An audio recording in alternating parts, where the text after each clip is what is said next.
بسم اللہ الرحمن الرحیم۔ السلام علیکم دوستو، دنیا بھر کی خبروں میں آج آپ سنیں گے، لیکن اس سے پہلے اگر ہو سکے تو لائک اور سبسکرائب کا بٹن ضرور دبا لیں۔ شکریہ۔ ایران نے امریکہ کو خبردار کرتے ہوئے کہا ہے کہ اگر ہماری سرزمین پر کسی بھی قسم کا حملہ ہوا تو ایران اس کا مناسب انداز میں جواب دے گا، کیونکہ یہ ہماری قوم اور سرحدوں کے مفاد میں ہے۔ ایران کا یہ بیان دوستو چند روز پہلے دیے گئے امریکی صدر کے بیان کے تناظر میں سامنے آیا ہے، جس میں جو بائیڈن نے اعلان کیا تھا کہ امریکہ نے فیصلہ کر لیا ہے کہ وہ اردن میں حملے کا کیسے جواب دے گا۔ امریکی صدر نے کہا تھا کہ اردن میں ڈرون حملہ کرنے والے عراقی گروپ ایران کے حمایت یافتہ ہیں۔ دوستو یہ بھی یاد رہے کہ شام میں کیے جانے والے اسرائیلی حملوں میں اب تک ایرانی آرمی کے متعدد اہلکار شہید ہو چکے ہیں، جن میں سے 2 اہلکار 25 دسمبر اور 5 اہلکار 20 جنوری کے روز شہید ہوئے۔ ایران کا کہنا ہے کہ ایران اس قسم کے بے بنیاد دعووں کو یکسر مسترد کرتا ہے۔ ہم پہلے ہی واضح کر چکے ہیں کہ عراق، شام یا دنیا میں کہیں بھی کسی بھی گروپ کا ایران اور ایران کی مسلح افواج سے بالواسطہ یا بلا واسطہ کوئی تعلق ہے، اور نہ ہی تہران خطے میں کسی بھی فرد یا گروپ کے اقدامات کا ذمہ دار ہے۔ امریکی محکمہ خارجہ کے ترجمان میتھیو ملر نے پاکستان میں خصوصی عدالت کی جانب سے سائفر کیس میں عمران خان کو 10 سال قید بامشقت کی سزا سنائے جانے پر کوئی تبصرہ کرنے سے انکار کرتے ہوئے کہا ہے کہ یہ ایک قانونی معاملہ ہے۔ میتھیو ملر نے کہا کہ یہ پاکستان کی عدالتوں میں ایک قانونی معاملہ ہے۔ ہم سابق وزیر اعظم کے خلاف اس مقدمے کو فالو کرتے آ رہے ہیں، لیکن اس فیصلے پر کوئی تبصرہ نہیں کر سکتے، جیسا کہ ہم متواتر کہتے آ رہے ہیں کہ ہم پاکستان کے اندر جمہوری اصولوں، انسانی حقوق اور قانون کی حکمرانی پر زور دیں گے، جیسا کہ ہم باقی دنیا سے کہتے ہیں۔ جب ان سے پوچھا گیا کہ پاکستان کے اندر حکومتی ادارے اور دیگر جو انتخابات سے پہلے ایک اہم کلیدی شخصیت کے پیچھے ہیں اور عمران خان کو اقتدار سے دور رکھنے کی کوشش کر رہے ہیں، آپ کو نہیں لگتا کہ اس سے جمہوری ڈھانچے کو نقصان پہنچے گا؟ جس پر میتھیو ملر کا کہنا تھا کہ عمران خان کے خلاف مقدمہ چلنا ایک قانونی معاملہ ہے اور ہم یہ معاملہ پاکستانی عدالتوں پر چھوڑتے ہیں، لیکن ہم جو دیکھنا چاہیں گے وہ ایک ایسا جمہوری عمل ہے جس میں تمام جماعتوں کو شرکت کی اجازت اور جمہوری اصولوں کا احترام ہو۔ ایک موقع پر ایک صحافی نے ان سے سوال کیا کہ پاکستان کی عدالت فیصلہ کرے تو آپ کہتے ہیں کہ قانونی معاملہ ہے، اگر وینزویلا میں عدالت فیصلہ کرے تو آپ کہتے ہیں کہ سیاسی معاملہ ہے، اور وہاں کینگرو کورٹس ہیں۔ پاکستان کے اندر مقدمے کی کارروائی کو خفیہ رکھا گیا ہے۔ عمران خان کے وکیل کو عدالت سے باہر بٹھایا گیا اور استغاثہ کی ٹیم سے ایک وکیل کو اٹھا کر عمران خان کا وکیل صفائی بنا دیا گیا۔ ایسی پروسیکیوشن میں کینگرو کورٹ سے کم نہیں ہے، تو پھر یہ کیسے ہے کہ وینزویلا میں معاملہ سیاسی ہے اور پاکستان میں قانونی ہے؟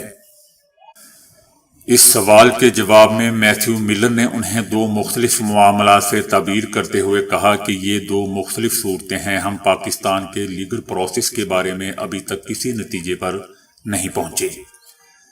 وینزویلا کی طرف سے دیکھیں تو وہاں حکومت کی پوری تاریخ ہمارے سامنے پڑی ہوئی ہے، جہاں جمہوریت کے خلاف کریک ڈاؤن ہوتا ہے، اور اس کیس میں ہم دیکھتے ہیں کہ وہ امیدواروں کو الیکشن میں حصہ لینے کی اجازت دینے کے وعدوں پر عمل میں ناکام رہتے ہیں۔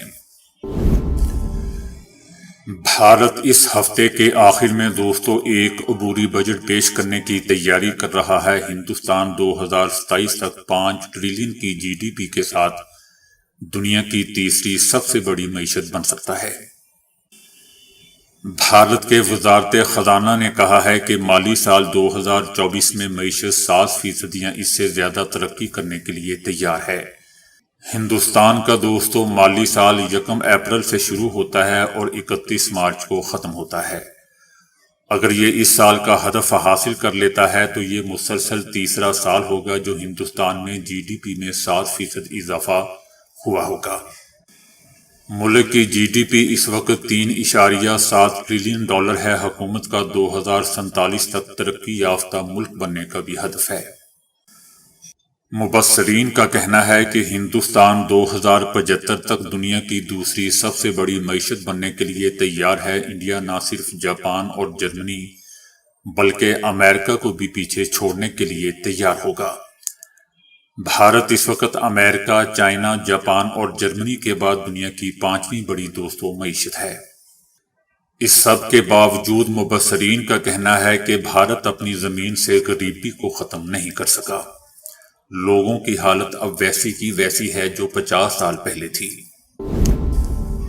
سابق امریکی نائب صدر مائک پنس کی سربراہی میں ایک غیر سیاسی گروہ نے کانگریس کے نام ایک میمو جاری کیا ہے جس میں مطالبہ کیا گیا ہے کہ صہیونی رجیم کو جنگی کوششوں میں کمزور کرنے پر صدر جو بائیڈن سے تحقیقات کی جائیں۔ اس میمو کا متن دوستو یوں پیش کیا گیا ہے کہ ایسا لگ رہا ہے کہ جیسے صدر جو بائیڈن نہیں چاہتے کہ امریکہ کامیاب ہو۔ اس گروہ کے اراکین نے یہ دعویٰ کرتے ہوئے تنقید کی کہ حماس کے ساتھ جنگ میں اسرائیلی کوششوں کو صدر جو بائیڈن کی انتظامیہ میں موقف نے کمزور کر دیا ہے۔ صدر جو بائیڈن کی جانب سے جنگ بندی کا مطالبہ اسرائیل پر 2 ریاستی حل کے لیے دباؤ اور اس رجیم کی عسکری معاونت میں رکاوٹ ایجاد کرتا ہے۔ اس میمو میں یہ بے بنیاد دعویٰ بھی دہرایا گیا کہ اسرائیل اپنے وجود کو بچانے کے لیے لڑ رہا ہے جبکہ جو بائیڈن انتظامیہ صہیونی رجیم کو ان کے خطرات میں دھکیل رہی ہے۔ اس گروہ نے حماس کی مکمل تباہی کو صہیونی رجیم کی جامع فتح قرار دیا۔ انہوں نے اس موقف کی حمایت کرتے ہوئے جو بائیڈن انتظامیہ کی پالیسیوں پر بھی کڑی تنقید کی۔ مائک پنس نے اس میمو میں شامل بیان کے ذریعے غزہ میں کسی بھی قسم کی جنگ بندی کی مخالفت کی۔ ان کا کہنا تھا کہ جب تک اسرائیل کو عسکری اہداف حاصل نہیں ہو جاتے جنگ بندی نہیں ہونی چاہیے۔ بحرین میں مقیم امریکی 5ویں بحری بیڑے کے commander Charles Bradford Cooper نے کہا ہے کہ یمنی ڈرون اور میزائلوں سے نمٹنے کے لیے صرف 9 سے 15 سیکنڈ کا وقت ہمارے پاس ہوتا ہے۔ اعلیٰ امریکی فوجی اہلکار نے اعتراف کیا کہ ایسا تاریخ میں کبھی نہیں ہوا کہ امریکی تجارتی بحری جہازوں یا جنگی جہازوں کو بیلسٹک میزائل سے نشانہ بنایا گیا ہو۔ یمنی مزاحمت کاروں کا مقابلہ کرنے میں امریکی فوج کی نااہلی کا اعتراف کرتے ہوئے انہوں نے دعویٰ کیا کہ ایران امریکی بحریہ کو نشانہ بنانے کے لیے معلومات فراہم کر کے یمن کی انصار اللہ کی حمایت کرتا ہے۔ لیکن یمنیوں نے دوستو بارہا کہا ہے کہ وہ اپنی کارروائیوں کو کسی کے ساتھ مربوط نہیں کرتے اور ان کے پاس خطے میں موجود بحری جہازوں کے بارے میں تفصیلات معلومات ہوتی ہیں۔ اکتوبر 2023 میں اقصیٰ طوفان آپریشن کے آغاز سے دوستو غزہ کی پٹی کے رہائشی، طبی اور تعلیمی اداروں پر صہیونی حکومت کے حملوں کے بعد حزب اللہ کے تینوں مزاحمتی گروپوں یمنی فوج اور انصار اللہ اور عراق کی اسلامی مزاحمتی جماعتیں فلسطینی مزاحمت کے ساتھ صہیونی غاصبوں کے ساتھ میدان جنگ میں ہیں۔ توشہ خانہ کیس میں عمران خان اور بشرا بی بی کو 14 سال قید بامشقت کی سزا سنا دی گئی۔ احتساب عدالت کے جج محمد بشیر نے اڈیالہ جیل میں کیس کی سماعت کرتے ہوئے عمران خان اور بشرا بی بی کو 14 سال قید بامشقت اور 787 ملین روپے جرمانے کی سزا سنائی۔ عدالت نے عمران خان کو 10 سال کے لیے کسی بھی عوامی عہدے کے لیے نااہل قرار دے دیا۔ جج محمد بشیر نے عمران خان سے سوال کیا کہ آپ نے اپنا 342 کا بیان جمع کروایا ہے یا نہیں۔ عمران خان نے جواب دیا کہ میں بیان تیار کر لیا ہے، اپنے وکلا کے آنے پر بیان جمع کروا دوں گا۔ عمران خان نے سزا سنائے جانے کے بعد جج سے کہا کہ آپ کو اتنی جلدی کیوں ہے؟ میرا بیان میرے کمرے میں ہے، مجھے تو صرف حاضری کے لیے بلایا گیا تھا۔ عمران خان نے کمرہ عدالت سے واپس چلے گئے۔ جیل حکام نے عدالت کو آگاہ کیا کہ عمران خان کمرہ عدالت میں واپس آنے کے لیے تیار نہیں ہیں۔ سماعت کے موقع پر بشرا بی بی عدالت میں پیش نہیں ہوئی۔ دوستو یاد رہے کہ گزشتہ روز عمران خان کو سائفر کیس میں بھی 10 سال قید بامشقت کی سزا سنائی گئی تھی۔ یہ بھی یاد رہے دوستو کہ گزشتہ سال 5 اگست کو اسلام آباد کی ایک عدالت نے عمران خان کو توشہ خانہ کیس میں کرپشن کا مجرم قرار دیتے ہوئے 3 سال قید کی سزا سنائی تھی۔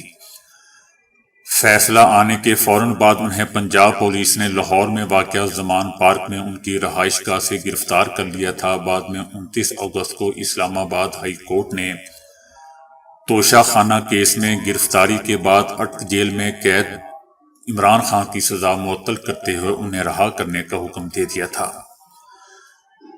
تاہم خصوصی عدالت نے سائفر کیس میں آفیشل سیکرٹ ایکٹ کے تحت سابق وزیر اعظم عمران خان کو جیل میں ہی قید رکھنے کا حکم دے دیا تھا۔ 6 دسمبر کو اسلام آباد ہائی کورٹ نے عمران خان کی توشہ خانہ کیس میں نااہلی کے خلاف اپیل واپس لینے کی درخواست مسترد کر دی تھی۔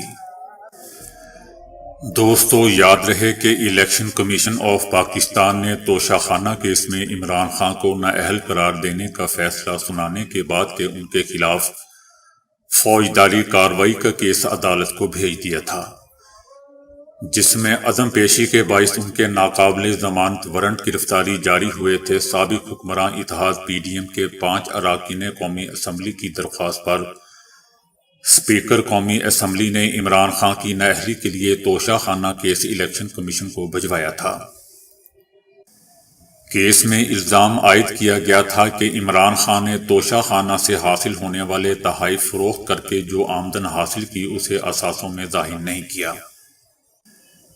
کیس کی سماعت کے دوران عمران خان کے وکیل کا کہنا تھا کہ نااہلی صرف عدلیہ کا اختیار ہے اور سپریم کورٹ کے مطابق الیکشن کمیشن کوئی عدالت نہیں ہے۔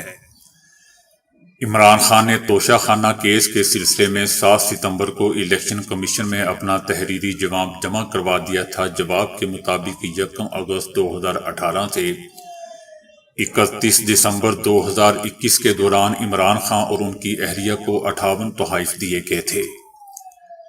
یہ تحائف زیادہ تر پھولوں کے گلدان، میز پوش آرائشی سامان، دیوار کی آرائش کا سامان، چھوٹے قالین، بٹوے، پرفیوم، تسبیح، خطاطی، فریم، پیپرز اور پین ہولڈر بھی پر مشتمل تھے۔ ان میں گھڑی، قلم، انگوٹھی وغیرہ بھی شامل تھے۔ جواب میں بتایا گیا کہ ان سب تحائف میں صرف 14 چیزیں ایسی تھیں جن کی مالیت 30,000 روپے سے زائد تھی، جسے انہوں نے باقاعدہ طریقہ کار کے تحت رقم کی ادائیگی کر کے خریدا تھا۔ اپنے جواب میں عمران خان نے اعتراف کیا تھا کہ انہوں نے بطور وزیر اعظم اپنے دور میں 4 تحائف فروخت کیے تھے۔ عمران خان کا کہنا تھا کہ انہوں نے 2 کروڑ 16 لاکھ روپے کی ادائیگی کے بعد سرکاری خزانے سے تحائف کی فروخت سے تقریباً 5 کروڑ 80 لاکھ روپے حاصل کیے۔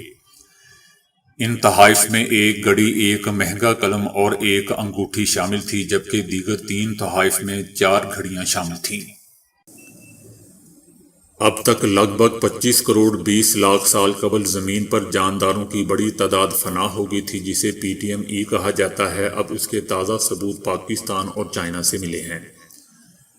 زمین کی کروڑوں سال کی حیاتیاتی تاریخ میں کئی ادوار ایسے آئے ہیں جب کرۂ ارض پر حیات کی بڑی اقسام ختم ہونے کے قریب پہنچ گئی تھیں۔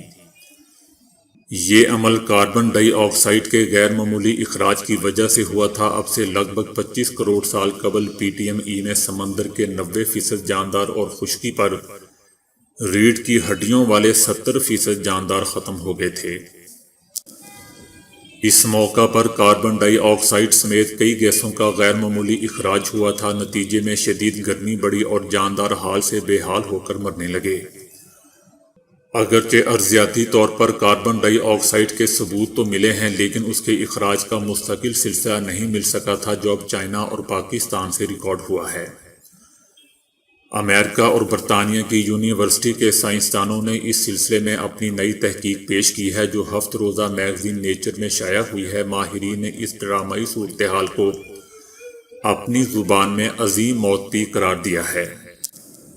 نئی تحقیق میں سائنسدانوں نے پودوں، مٹی اور دیگر سمندری اجسام میں کاربن 3 اور کاربن 13 آئسوٹوپس کا سراغ لگایا ہے۔ اس طرح 4 مختلف ادوار اور مقامات میں پاکستان اور چائنا شامل ہیں۔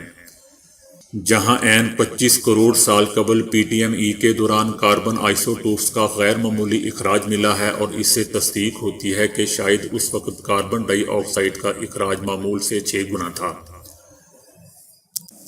کاربن ڈائی آکسائیڈ چونکہ حرارت پیدا کرنے والی گرین ہاؤس گیس ہے اور اسی وجہ سے بہت تیزی سے زمینی درجہ حرارت بڑھتا تھا۔ یاد رہے کہ پی ٹی ایم ای کا یہ سلسلہ کم سے کم 5 لاکھ سال تک برقرار رہا تھا اور اس طرح جانداروں کی بڑی تعداد تیزی سے دم توڑ گئی تھی۔ عالمی ترقی کے باوجود دنیا بھر میں غریب اور امیر ممالک کے درمیان ڈیجیٹل تقسیم بڑھتی جا رہی ہے اور اب تک 1 ارب سے زائد افراد انٹرنیٹ سے محروم ہیں۔ اس طرح وہ نہ صرف جدید معلومات بلکہ کاروباری مواقع سے بھی محروم ہیں۔ ملازمت ہو، تعلیم، تجارت ہو یا روزمرہ معلومات، انٹرنیٹ اب ہر ایک کی ضرورت بن چکا ہے۔ ایشیا براڈ بینڈ میں سب سے تیزی سے ترقی کرنے والا خطہ ہے۔ یہاں کا سکور سب سے زیادہ ہے اور انٹرنیٹ کی قیمت سب سے کم، یعنی اوسطاً ماہانہ آمدنی کا 1.5% انٹرنیٹ کا خرچ ہے، جس کے تحت 1 گیگا بائٹس کا ڈیٹا حاصل کیا جا سکتا ہے۔ دوسری طرف سروے سے پتہ چلا ہے کہ 1 ارب افراد اب تک انٹرنیٹ سے محروم ہیں۔ تاہم اس صورتحال کو ختم کرنے کے لیے غریب ممالک میں $428 ارب کے انفراسٹرکچر کی ضرورت ہے، ورنہ دنیا کے 1 ارب افراد انٹرنیٹ سے محروم رہ سکتے ہیں۔ تو دوستو، ابھی کے لیے اتنا ہی۔ ویڈیو کو لائک اور شیئر کرنے کا بہت بہت شکریہ۔